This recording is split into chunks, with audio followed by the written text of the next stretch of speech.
Hello everyone, let's start today's topic. आज हम यहाँ पे बात करने जा रहे हैं कस्टम लॉ की, और एक बड़ा सिंपल सा और इजी सा टॉपिक है, that is regarding goods in transit. ठीक है, तो गुड्स इन ट्रांजिट का जो सेक्शंस का ब्लॉक है, it is from section number 52 to 56।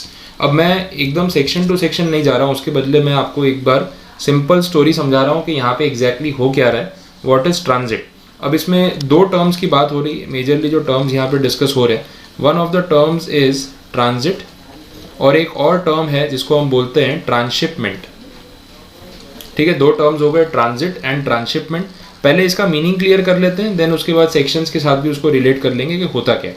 Transit का मतलब उन्होंने ऐसा बोला कि सपोज एक सिचुएशन फ्रेम कर रहे हैं, दुबई से एक शिप निकली है, वो एक्चुअली में जा रही है सिंगापुर, लेकिन बीच में इंडिया आ रहा है और इंडियन पोर्ट पे वो हॉल्ट लेने का सोच रहे हैं, एंड देन आगे वापस यहाँ से जब कंटिन्यू करेंगे अपना टूर तो सिंगापुर पे एंड करेंगे। तो यहाँ से इनिशिएट हो रहा है, यहाँ पे एंड हो रहा है, so this is called the destination port. ठीक है, ये डेस्टिनेशन है उनका, तो इसको हम बोलेंगे डेस्टिनेशन पोर्ट। इंडिया में इन बिटवीन सिर्फ होल्ड करने का सोच रहे हैं कि हॉल्ट ले लेंगे, तो इसको हम बोलते हैं हॉल्टिंग पोर्ट। अब हॉल्टिंग पोर्ट पे क्यों रोक क्यों रहे फिर, तो उसका रीज़न ये हो सकता है कि उनको फूड सप्लाईज की ज़रूरत पड़ सकती है, फ्यूल की ज़रूरत पड़ सकती है, रिपेयर सर्विसेज की ज़रूरत पड़ सकती है, और कोई मेडिकल इमरजेंसी भी हो सकती है। तो ये सारे जो कॉमन रीजंस हैं, इनकी वजह से रूटीन हॉल्ट किसी भी पोर्ट पे लिया जा सकता है। तो इन बिटवीन इंडिया जो है उसको हॉल्टिंग पोर्ट की तरह ट्रीट किया जाएगा यहाँ पे। अब जो शिप दुबई से आई है वो इंडिया रुकी, जो भी फ्यूलिंग फूड रिपेयर चाहिए होगा वो किया, एंड देन आगे चली गई सिंगापुर। तो इंडिया में जब वो रुक रहे हैं तो क्या उनको यहाँ पे कस्टम ड्यूटी फाइल करनी पड़ेगी या पे करनी पड़ेगी, क्या पूरा इंपोर्ट मैनिफेस्ट भी फाइल करना पड़ेगा?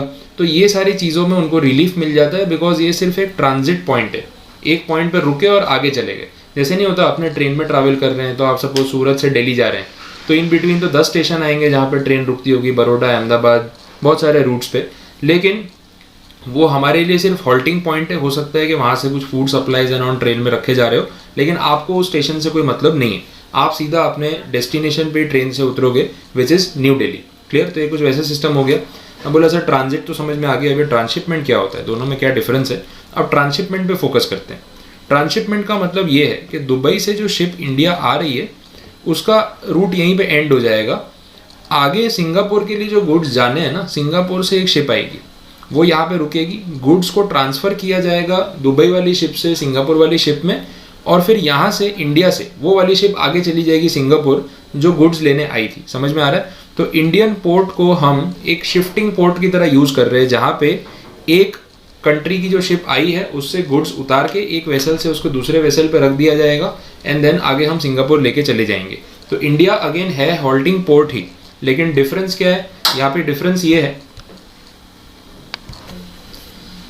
ठीक है, तो यहाँ पे इंडिया जो है अगेन हॉल्टिंग पोर्ट की तरह ही काम कर रहा है, लेकिन फ़र्क ये है ट्रांजिट के कंपैरिजन में, ट्रांजिट में सेम बोट या सेम शिप दुबई से इंडिया आके इंडिया से सिंगापुर जा रही थी, यहाँ पे इन बिटवीन इंडियन पोर्ट पे गुड्स की अदला बदली हो रही है, एक शिप से दूसरी शिप पे गुड्स को शिफ्ट किया जा रहा है, फिर उसको आगे पहुँचाया जा रहा है। तो इतना डिफरेंस है।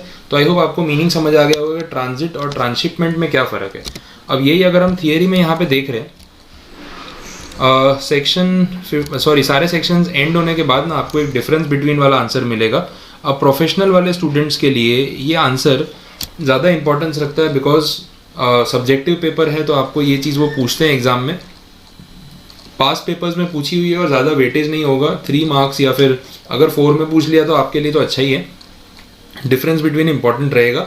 एग्जीक्यूटिव वाले स्टूडेंट्स आप इसको इस हिसाब से पढ़ लें कि आपको दोनों टर्म्स का डिफरेंस एकदम डिटेल में क्लियर हो जाए विथ लैंग्वेज। इतनी बात हो रही है। अब सेक्शंस की बात करते हैं, यहाँ पे हम ये चीज़ें क्यों डिस्कस कर रहे हैं। देखिए, अगर ट्रांजिट या ट्रांसशिपमेंट के केस में कोई भी पर्टिकुलर शिप इंडियन पोर्ट पे आ रही है, तो उनसे ड्यूटी चार्ज करने का कोई लॉजिकल सेंस तो बनता नहीं। इन सेक्शंस में 52 से 56 वाला जो ब्लॉक है, उसमें इंडियन गवर्नमेंट ने ये बोला कि वैसे हम चाहें तो ड्यूटी चार्ज कर सकते हैं, ये पावर हमारे पास रहेगा, इतना आप पहले तो समझो। लेकिन हमें पता है कि ये प्रैक्टिकली नेसेसरी नहीं है और जेन्युइन नहीं है, तो हम एग्जेम्पशन दे रहे हैं। दोनों बातों में बहुत फ़र्क होता है। एक होता है कि हमारे पास पावर ही नहीं है, और एक होता है कि पावर है लेकिन हम उसका यूज़ नहीं कर रहे। दोनों बातों में बहुत बड़ा फ़र्क है। तो सरकार ने यहाँ पे ये नहीं बोला कि हमारे पास पावर नहीं है, भाई पावर बिल्कुल है, लेकिन हम फिलहाल एग्जेम्पशन दे रहे हैं कि भाई ट्रांजिट और ट्रांसशिपमेंट में हमको ड्यूटी चार्ज नहीं करेंगे और वो फुल प्रोसीजर फॉलो नहीं करवाएंगे जो यूजुअली इंडिया में जब कोई इंपोर्ट होता है तो फॉलो करने पड़ते हैं, क्योंकि हमें पता है उसकी नीड नहीं है। लेकिन अगर कभी ज़रूरत पड़ी तो ये एग्जेम्पशंस को वापस भी तो लिया जा सकता है, ड्यूटी लगाई भी जा सकती है। तो ये एक बैकअप प्रोविज़न सरकार अपने हाथ में रखती है कि कभी नेबरिंग कंट्रीज़ या किसी और कंट्री के साथ रिलेशंस अच्छे ना हो और उन पर इकोनॉमिक प्रेशर डालना हो और हमारा पोर्ट उनको यूज़ ना करने देना हो, तो हमारे पास कुछ ना कुछ पावर होना चाहिए। पाकिस्तान है, चाइना है, कभी कभी इन कंट्रीज़ के साथ हमारे रिलेशन अच्छे होते हैं, कभी नहीं होते, तो उनकी शिप्स का आना जाना इंडियन पोर्ट पे अगर रोकना हो तो ये एग्जेम्पशन उनके लिए वापस लेके अपने आप उनको रोका जा सकता है। तो ये सारे पावर्स गवर्नमेंट अपने पास रखती है। ठीक है, क्लियर? अच्छा, तो ये सिचुएशन मैंने आपको बता दी कि भाई ड्यूटी चार्ज करने का पावर है, लेकिन फिलहाल एग्जेम्पशन दिया हुआ है, ये हमने देखा। अब जब आप ये सेक्शंस देखेंगे तो उसमें आपको ये स्टोरी पूरी क्लियर हो जाएगी क्या बोलना चाह रहे हैं। 52 में तो सिर्फ इतना बोला है कि ये सेक्शन अगेन बैगेज और पोस्ट पे एप्लीकेबल नहीं है। 55 बोलता है कि हम जो है ड्यूटी लगा सकते हैं, लेकिन हमने 53 में और 54 में ट्रांजिट और ट्रांसशिपमेंट इसको एग्जेम्प्ट किया हुआ है। तो इसलिए इस तरीके से ये सारे सेक्शंस यहाँ पे रखे हुए हैं, आप वो रिलेट कर पाएंगे। क्लियर? चलिए देख लेते हैं और कोई पॉइंट बाकी हो। हाँ, ये हो सकता है कि जैसे पोर्ट के ऊपर जो भी शिप आ रही है, अब भाई आप ट्रांजिट करो या ट्रांसशिपमेंट, आप इंडिया का पोर्ट तो यूज़ कर रहे हो ना, तो गवर्नमेंट चार्जेस तो ले सकती है आपसे, लोडिंग अनलोडिंग चार्जेस, पोर्ट पे पार्क करने का रेंट, तो वो सारे चार्जेस लेने का पूरा राइट उनके पास है। बात यहाँ पे हो रही है ड्यूटी की, कि ड्यूटी लगाने का कोई सेंस नहीं है, तो ड्यूटी वाला प्रोविजन जो है वो रखा हुआ है एग्जेम्प्ट। डन?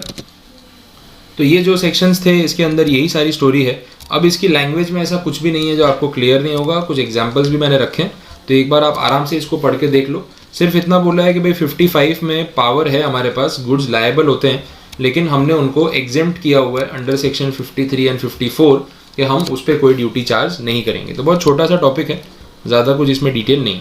अब ये वैसे एक चैप्टर वाइज देखो तो यहाँ पे कंप्लीट हो चुका है। इसके बाद नेक्स्ट जो टॉपिक है उसमें वेयर हाउसिंग प्रोविजंस आ रहे हैं, तो वेयर हाउसिंग प्रोविजंस की बात फिर अपने एक फ्रेश लेक्चर में करेंगे। मैं बीच में से अभी कंटिन्यू नहीं कर रहा हूँ। किसी को अगर पर्टिकुलरली यही टॉपिक देखना हो तो वो ये लेक्चर देख के कंप्लीट कर सकता है। फिर अगर वेयर हाउसिंग देखना है तो आप सीधा नया लेक्चर ही स्टार्ट करो। तो आज के टॉपिक में हम यहीं पे इसको एंड कर रहे हैं।